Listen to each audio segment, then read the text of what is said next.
Welcome to the Shared Practices podcast. We are on season 6 of growth. We're talking about growth from all aspects, whether that's marketing and growing a single site, buying the right practice that you can grow into, or growing by adding doctors. And we have someone on the line today who's got experience with all of this, who's been in the dental field for quite some time now, but has created something that didn't exist before, that I think a lot of people have said, why doesn't this exist? And we have with us today Thad Miller from DDS Match. Welcome to the show. Thanks for having me, Richard. I really appreciate it.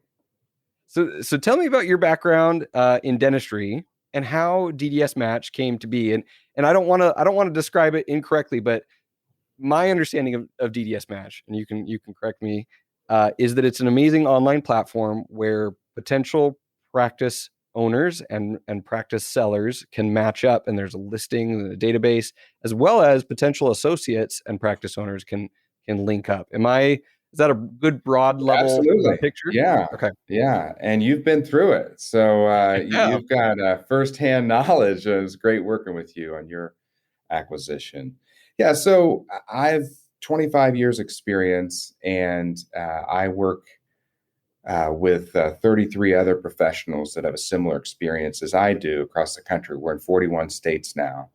But prior to starting this company, I was with a dental distribution company, and was there for 12 years and had great intimate knowledge with clients in my area, which is Indiana and Louisville, Kentucky, and had an opportunity to be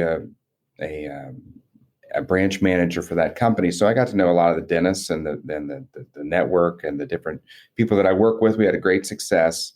But I think my road was really out of Indianapolis, and with my family being here and my kids and my in-laws and my parents and my brother and sister, I wanted to find something that would work here. So I actually left there and worked for a short period of time for a company called Hufford Financial Advisors, a gentleman by the name of Brian Hufford, and he did wealth management for dentists across the country. He had a really good relationship with the Pride Institute, Dr. Jim Pride. And I just worked for him for a short period of time when it just got me to a point where I could launch this new platform in dental transitions, because I just didn't feel like it was done at the level it deserved. I had a mentor that's a business broker that sells hotels and small businesses and big businesses. And we got to talking about it, and knowing that at the time, this was 2009, a lot of things were moving towards, there was LinkedIn was getting started, and Match.com and, Right. eHarmony, all these different sites where, younger people were buying cars and meeting spouses and, all types of things through the internet. That's why we launched DDS Match. And it's not just a website. I mean, that's really just one of our service. It's a way we can connect with people. But essentially for dentists looking for opportunities, either to associate or to buy a practice or to find associates or to sell a practice, it's where they go, and it's there's no charge for the young dentist looking for opportunities, for if they're looking to join a practice or purchase a practice. We are business brokers essentially, and most of us are real estate brokers also that work with our clients. We represent the seller only, and we just do it at a high level. We feel like we have a great technology platform. We actually have a third-party firm, a CPA firm that we have a relationship with, Blue & Company, that does our business valuations. So they're the ones valuing the practice, not a broker. And that high level of transparency helps in the transition. And then, we feel like we do it at a high level. So that's our focus. I love I definitely was mistaken in saying it's just a website. It's, that full brokerage, but I love the website because I feel like one of the things missing from so many practice brokers is the ability to kind of like search and filter and see and browse through practice information that's been appropriately scrubbed. You can't find everything on the website. You log in, you get a little bit more. And if you want more details, then you reach out and you get additional details. But having been through this process of looking for the right practice for me multiple times in the past year, or in the last few years here, I was on DDS Match looking and browsing, and it was exciting and compelling, and you'd see one that was interesting, and reach out and email and bug you to get more details. And it was a great resource to be able to look for practices that just doesn't exist elsewhere. And it's cool that it's now nationwide. Yeah, thanks a lot. And we're actually on our fourth version of our website, so we continue to evolve to stay ahead. And the new one has some incredible algorithms built into it, to where if a dentist is interested in certain areas, like I said, we're in 41 states. If they're interested in Charleston, South Carolina, Austin, Texas, and say, Carmel, Indiana, they can click on all those different areas for their desired locations. And then when we post a profile, they get notified. And like you said, it's scrubbed because, obviously a lot of our clients don't want their dentist neighbor or their patients or their staff to know that they're considering a transition. We have to make it a bit vague on the site. But if that interested buyer or interested associate creates their profile and clicks on those areas, they'll get a notification through the process, and then we can talk confidentially about the opportunity. So, and it's kind of like it's like the Zillow of dental practices, which is pretty cool. Thanks. Well, I wanted to look at this from a few different angles. And another aspect of the site and what you guys do is you also match potential associates with practices. And we're kind of in that graduation summer season right now of there's a lot of new dentists. There's a lot of transitioning dentists who, due to the roller coaster of COVID, have maybe said, "Hey, I'm over this, so let's get out of dentistry, move on." But there's other people who are looking to grow and expand, and finding good associates, finding good doctors that are going to be a good fit for your practice, that are going to, have. It's hard to tell. It's like hard to look at people and to be able to find and to even know where to start. Like, where do I go to find someone to join my practice? So tell us about that side of DDS Match. And is that something you always did, or is that like a newer feature? We always did it. It's just because it was an opportunity to connect with young dentists looking for opportunities. We speak at dental schools. We do a lot of marketing to young dentists to create their profile. And again, it's a free profile. But what we do from the dentist who's looking for the associate, we post their opportunity on the site, just like a practice for sale, but we list it as associate placement. And again, that connects back to these dentists. They're looking for an associateship. And these dentists can go search the site and see who's on the site. And, some of them have their picture. Most of them don't, because they're, most of the associates are working somewhere. They're looking for something different. That's why they come to us. And obviously it's all confidential. No names, phone numbers, emails, or anything like that are posted on the site for anybody to see other than the professionals I work with. They've got access as administrators, and we make the connection with them. And we use, for our clients that are looking for associates, we have a relationship with ZipRecruiter, and we pay a good amount of money to them to help us find people for our clients. In addition, this year alone, we're spending, over $100,000 on SEO and SEM just to get the brand out and make sure we're connecting with dentists across the country. So that's what helps. Tell me about that ZipRecruiter relationship. Is that something that's tied into DDS Match, or I hadn't heard about that? Yeah, it's not necessarily connected to the website. It's more connected to the professionals I work with. We have a national account where we have a couple seats on ZipRecruiter where we can put opportunities in and out of that to find, associates that may be putting their website or putting their resume or information on different, search websites for dental opportunities. That helps us connect with them ultimately get them back to DDS Match to create their own profile, which is kind of like a virtual CV on who they are and what they're looking to do and where they want to be. And that helps us connect. Okay, cool. So I'm actually like trying to log in and pull up my account right here. Um, so if I was hypothetically a practice owner who was looking for a young dentist, uh, tell me how to go about this in the right way, because you Sure. want to be able to attract the right person. You want to be able to filter appropriately and figure out who's going to be a good match. And if you have any specifics, like stories of people who've done this well or who've been frustrated because they didn't go about it the right way, sometimes that helps kind of make it a little more concrete. Sure. No, it's pretty simple. We have a saying, and it all starts with a conversation. It's simply just calling our your local DDS match professional and talking, because there are plenty of times, if you're talking about a narrative, plenty of times when a dentist will call and go, "Hey, I need an associate," and I'll say, "Okay, why?" And part of our main role at DDS Match, where our value is, since most of our franchise, our professionals have 20 plus experience in dental, is really understanding and setting expectations, because adding an associate or selling a practice is a financial scenario. There's an emotional component to this. So there's been a lot of times when a dentist will call, "Hey, I need an associate," and we'll be like, "Okay," rather than just going finding people to work for them, we're like, "Okay, why?" And they're like, Right. "Well, I'm exhausted." All right.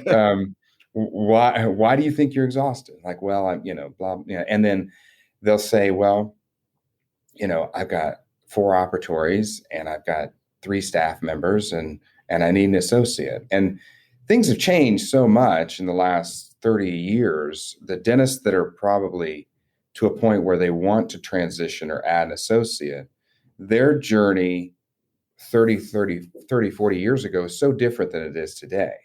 The associates of 30, 35 years ago who are now practice owners, they maybe went to the dentist that they knew or they connected to, or maybe it's from their hometown. And the senior dentist was like, "Hey, I've got an extra operatory. Just go in there, start working, and you can build a patient base. And then, maybe I'll transition to you.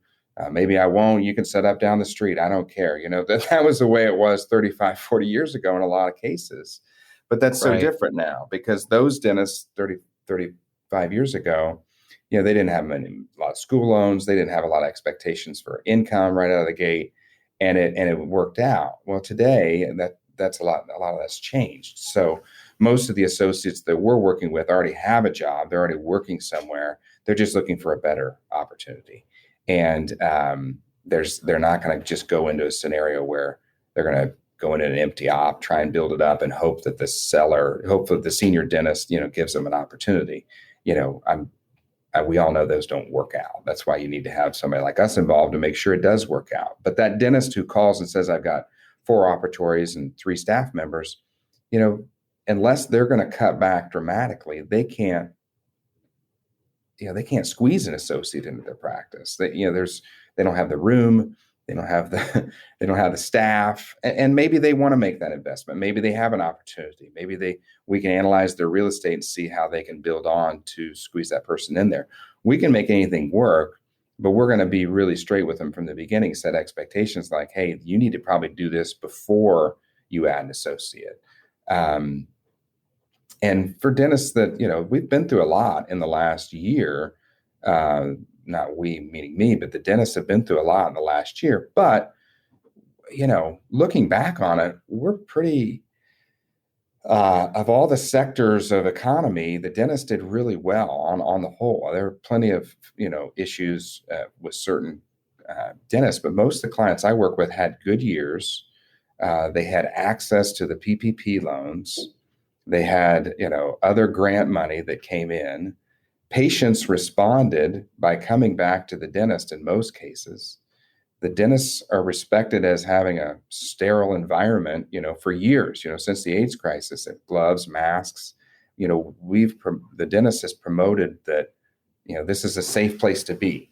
And patients came. I had dentists telling me, in the middle of COVID, they're like, I have 85-year-old patients showing up for hygiene visits. And I'm like, what are you doing here? That's what they're saying. And they're like, well, we can't do anything else, so we might as well come to the dentist, They were they were bored So at that point. yeah, They're sick yeah. of So quarantine. yeah. And then, the dentists were first in line to get the COVID shot. So I mean, there's been a lot of um, you know, pluses for the dental industry in this period of time, and most dentists have rebounded really, really well.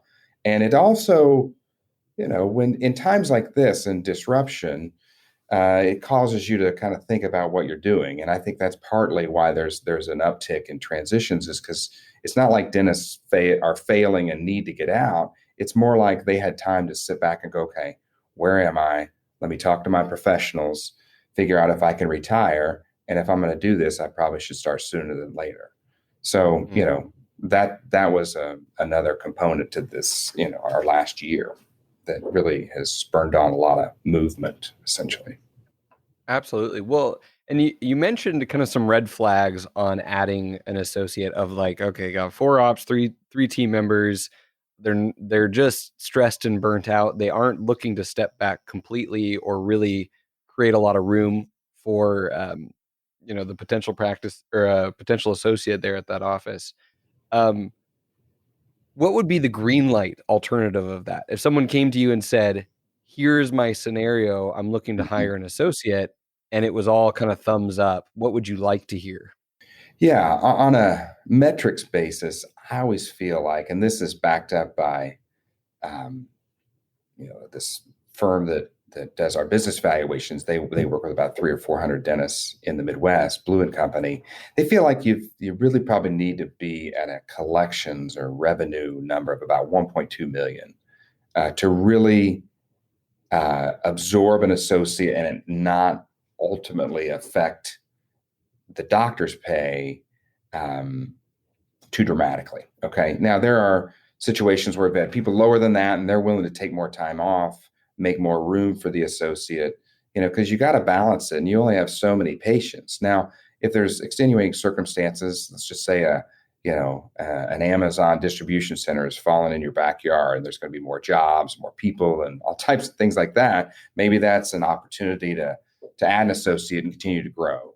Um, but ultimately, I'm a big believer you're going to need the space and the staff to bring on that associate. Actually, I mentioned Blue and Company. They do a collaborative report with us called an Associate Intelligence Quotient, AIQ.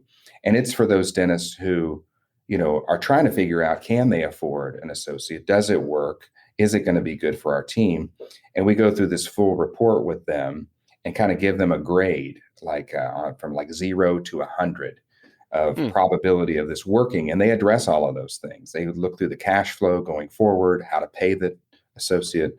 And if your grade comes in and you're at a 62, that's a pretty low probability that it's going to work out without making some dramatic changes. And maybe it's just something that they have to change. They have to evolve something before they add that person, maybe a year out or 2 years out. But if they're in the 90 percentile, then they're ready. And this will give them the confidence to move forward. Okay. I liked the 1.2 million is like a good like, for our part of the country, maybe in California or New York, it might be a little different, but Mhm. a great benchmark there. Um, our recommendation at Shared Practices is 4 ops per practicing full-time practicing doctor. So there's an op for the doctor, or 2 ops for the doctor and 2 for the hygienist. If you can have an overflow op, a fifth op, um, that's like a perfect pod for a full-time dentist. So if you're looking at 2, then you'd want 8 ops with potentially a ninth overflow op. Um, but very rarely, I think what happens a lot of times is people do a startup and they build a practice for themselves. They figure out the marketing piece, or they're able to establish a reputation. They grow. All of a sudden, they're running into the real estate as the limitation of it's that 4 op practice, that 5 op practice, and they didn't have that in mind for a future associate, and that's where I mean, here's a little tangent here, but when I came to you about 6 months ago, I said, I'm looking for either a 2 doc practice or a one doc practice that's right at this $1.2 million, kind of busting at the seams with adjacent real estate that we could expand into. Um, because knowing that if I was going to go that direction and add and grow a team, I was going to need the space to do so. So that's really cool that you have the ability to do this report with Blue and Co. and give people almost an objective score back on their readiness to absorb an additional doctor into their office. Yeah, and also, I think there's for dentists who are looking to continue to grow and add people and so forth. It's not a bad thing to go into a 4 or 5 op location for a period of time, because obviously they need to establish themselves as the dentist in the community. And when you acquire a dental practice, you got to really make that goodwill yours before you add anybody. But addressing the real estate concerns on the front end, you're right. Because ideally, if you go into a space like that and your goal is to be working with someone, maybe you establish a 5-year lease. And that's something you're going to need to talk to your banker about. Like, hey, I don't want a 10-year lease in this place because it's not going to be big enough for me. Now, you could do a 5-year lease plus another 5-year renewal, which will keep you there if you want to. But maybe in 5 years, you've built it up, you've established it's your practice. Then you can maybe move to a different location or build out something else. But if it's just like anything. I mean, I'm calling you from my office. I moved into this new office, and next door is a space that I could move into, and that could be something I could do in a few years. And you just got to be thinking ahead if you really want to grow, but you also got to find what. It's not always important to grow. The bottom line is the most important thing. So there are plenty of dentists who maintain a $750,000 collections practice with good overhead, and they put money away every year. And by the time they're 60 years old, they got tons of money in the bank. We don't all have to get to a $2 million practice to do well in this. And that's what's great about dentistry, honestly. Being in this business for 25 years, you have so many options on how to do this. There's not one way to do it. I mean, the ultimate most important thing is obviously treat your patients right.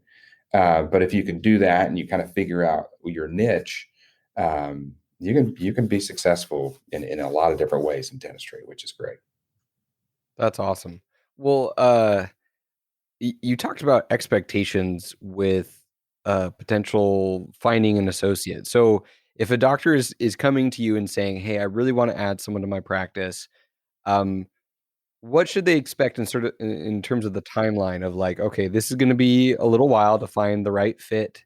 I'm going to have to interview multiple candidates.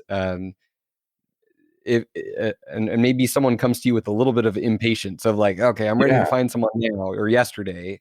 How do you set the expectations of that journey of finding an associate? Well, and we have to really dive in to see how important that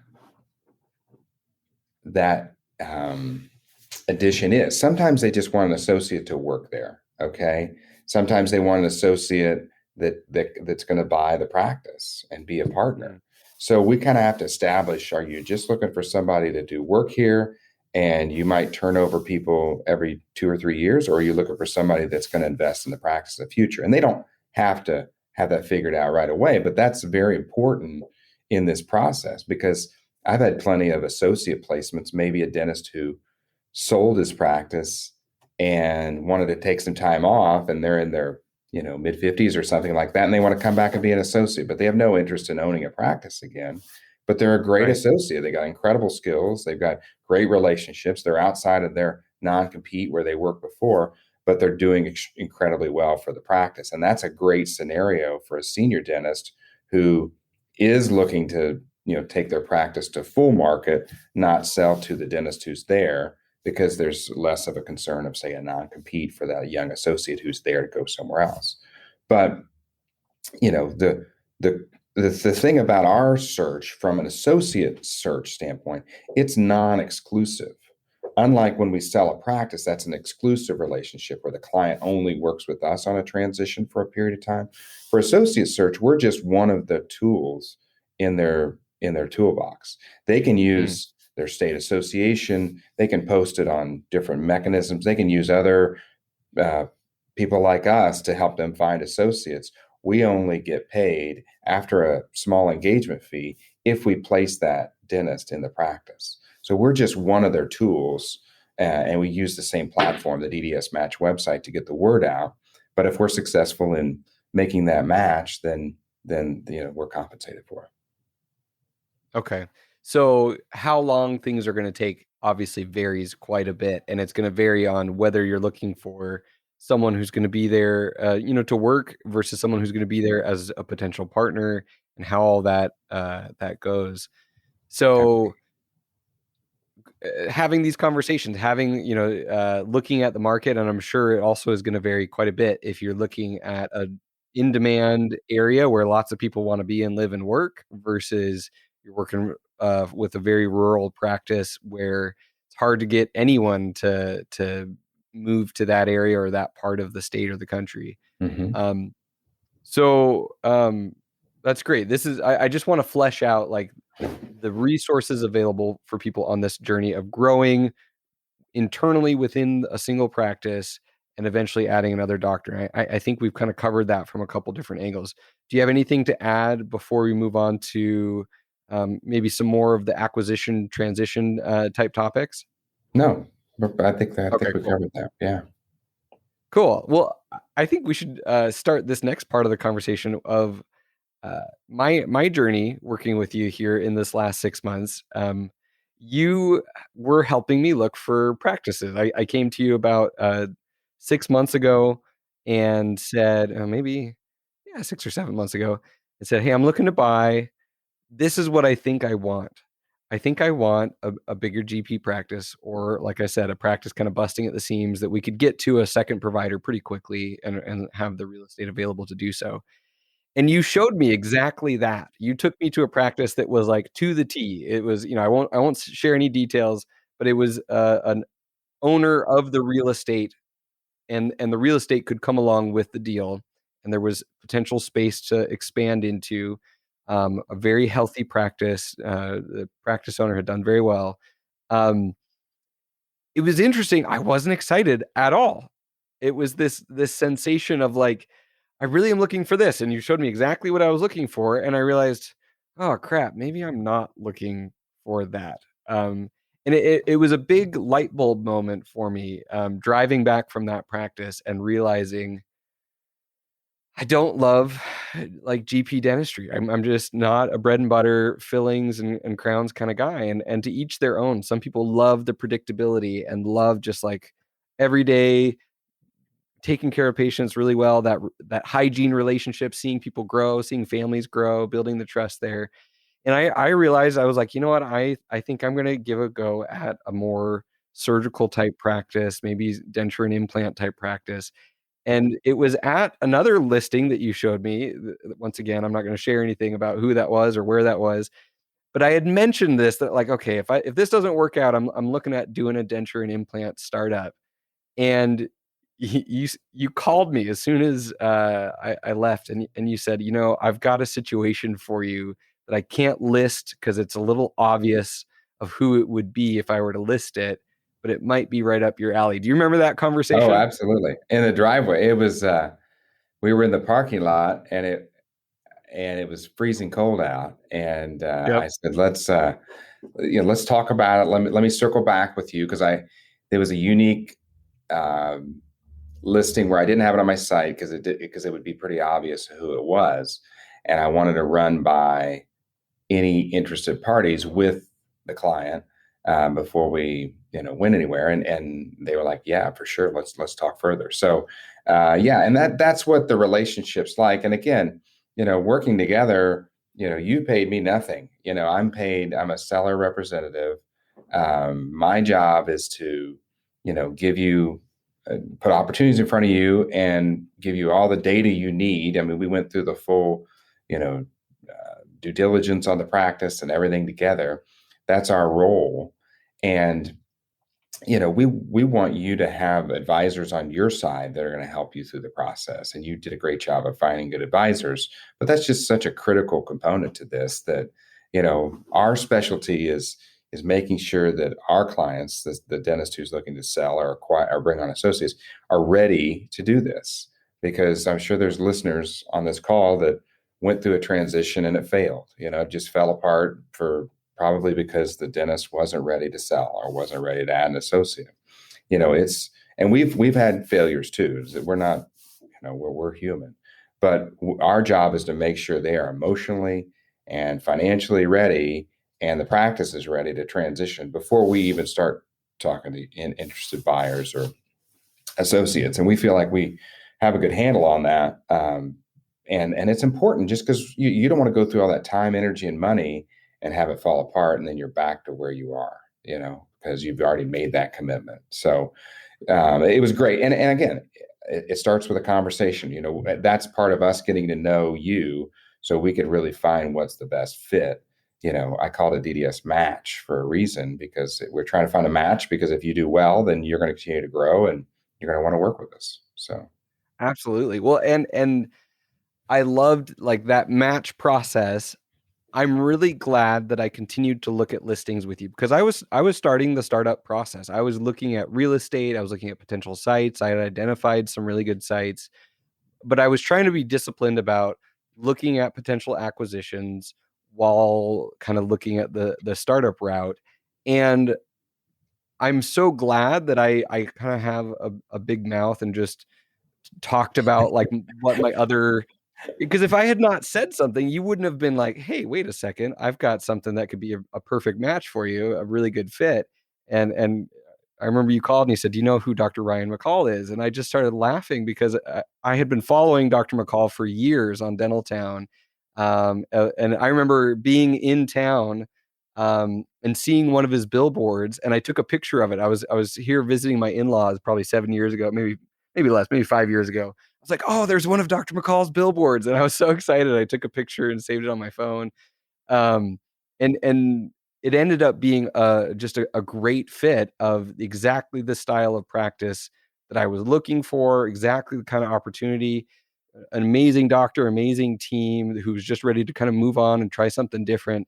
And but having that kind of ongoing dialogue of like, I think this is what I'm looking for. I think, can you help me find this? And sure enough, you found that perfect match. And you're absolutely right. This was huge because I would not have known about this without you. And he was ready to transition. He had been thinking about this, been preparing for a while, had stuff lined up. Versus sometimes on our podcast, we talk about off market deals where you're kind of like looking for a seller dentist who hasn't listed it quite yet. Because some people get in this scarcity mindset of like, oh, the stuff that goes to the brokers, that's after the DSOs have picked over it, or there's nothing good to find anymore. And I actually have found that to be quite the opposite. Every practice that I have bought has been through a broker who's qualified the seller, who's evaluated the practice, who's gotten it ready to sell, and has aided in that transition and made that very, very efficient. And that's exactly that type of relationship that we had. And we were able to close very efficiently from December to March, and everything went off without a hitch. And I was very grateful for your help in that whole process. So I guess first off, thank you. Oh, you're welcome. No, you've thanked me, and like I said, I'm thrilled that you're in that spot, because it's where you want to be. And if you're where you want to be, your growth is really endless. But it's when you're stuck that you can't even think about growth. So good for you.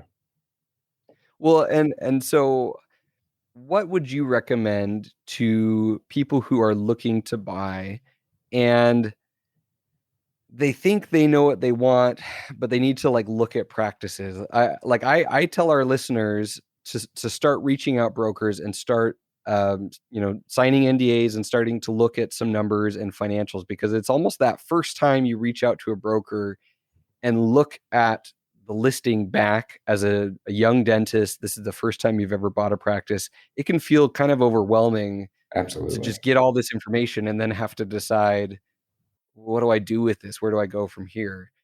So what would you advise to that young dentist? I mean, I would, there's nothing wrong with looking at other opportunities because you want to compare, you want to kind of say, okay, well, I like this about this one and I didn't like this about this one, but it also allows you to come up with better questions the more you do it. Okay.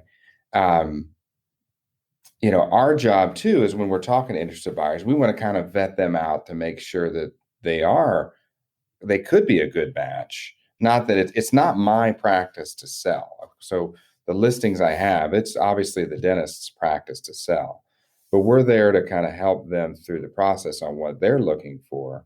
And, we don't want to waste their time. I mean, we're all time strapped. There's no doubt about it. And especially if you're a full-time associate or you're working for a DSO or something like that, you don't have a lot of time to do this. So we want to make the most of your time. Obviously, most of my meetings are on in the evenings or on a Friday. Friday is my craziest day. It's funny because when you sent me the invite to grab a time, the only options were Fridays. I'm like, oh my gosh, I'm I'm going to sorry. grab this one. No, no, no, that's okay. It's great. It's just 90% of dentists take Fridays off. So who's busy on Fridays? This guy, You, yeah. but it's great. No, this is wonderful. But I think it's really critical for young dentists to get a real good team around them. And that is, a good CPA that's got some dental background, understands how a dentist makes money and how they do things.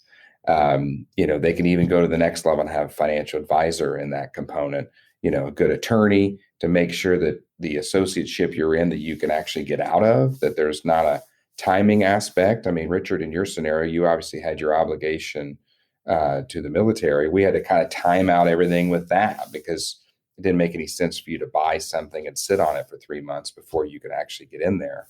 So, part of our role as a DDS match professional is just when we get into a situation where you have something that you think is right, our job is to get all the details down well in advance of closing or signing anything, really.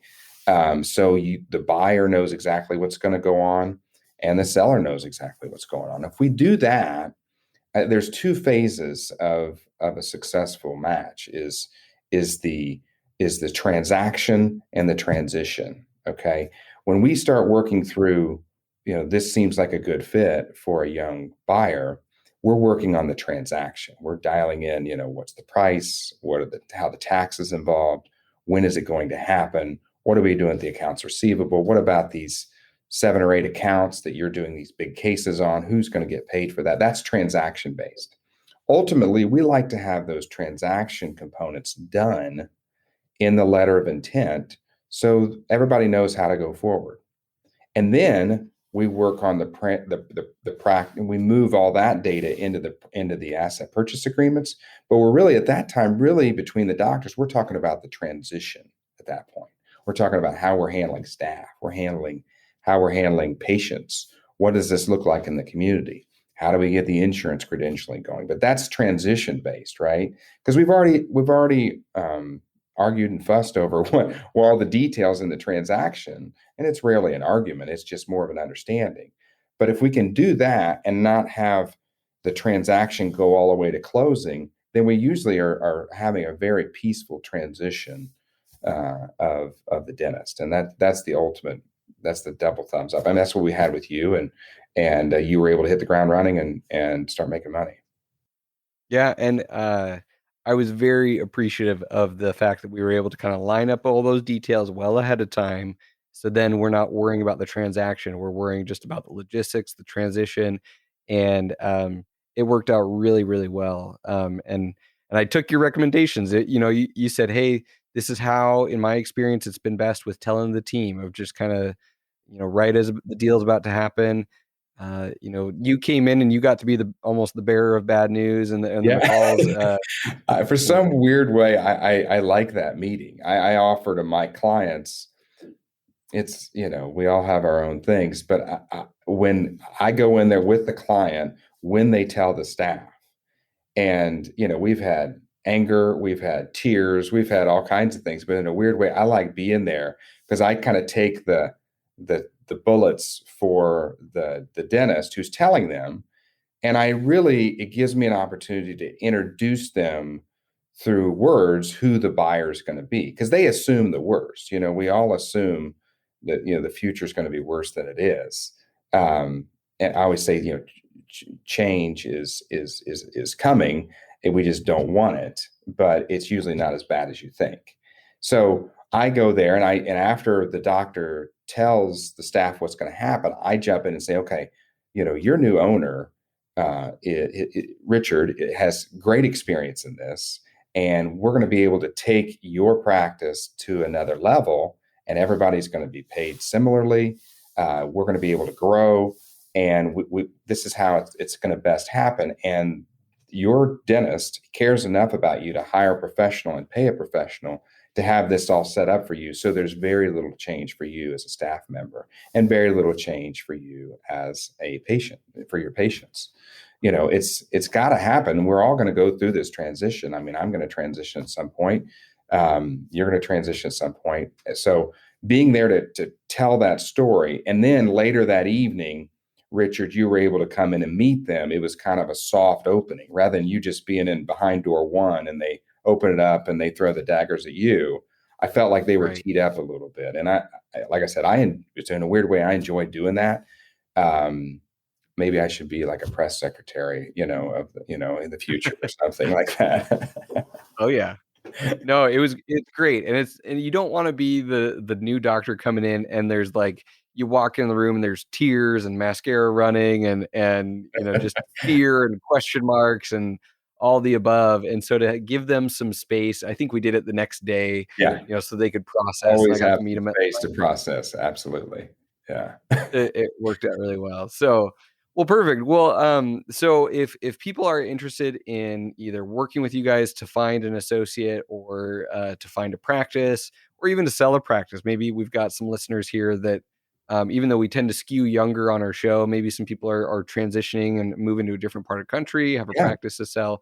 What's the best way to engage with DDS Match? Honestly, just go to the site and check it out. And I'd say one of the most important things you can do is when you create your profile, which is a confidential profile, make sure you click on all the desired areas that you're interested in, because that, again, allows us to notify you when there's opportunities, even if it's a, opportunity that's very nondescript. You're going to get an email and you'll be kept up to speed, but it's something that, you can revisit on a frequent basis. We also have on the way to stay in touch with us is we have what's called the DDS Match Academy. And that's a number of advisors that we work with across the country, that post articles or videos of things to consider, like, what's real estate have to do with the transaction, or, what's the upcoming tax changes, what's going to happen there. We're posting things to that on a consistent basis. This is all free. Okay. If you're an interested dentist looking for opportunities, it's all free to you. It's a resource. And again, we are compensated by the dentists who hire us to find the people like you, your young listeners. And we want to be that resource. And then we continue to reinvest in ourselves. And like I said, we have a brand new website. We just upgraded everything. And that's helping us, stay connected to, buyers and sellers and associates Awesome. and hirers. So Well, perfect. Well, we'll send people to ddsmatch.com.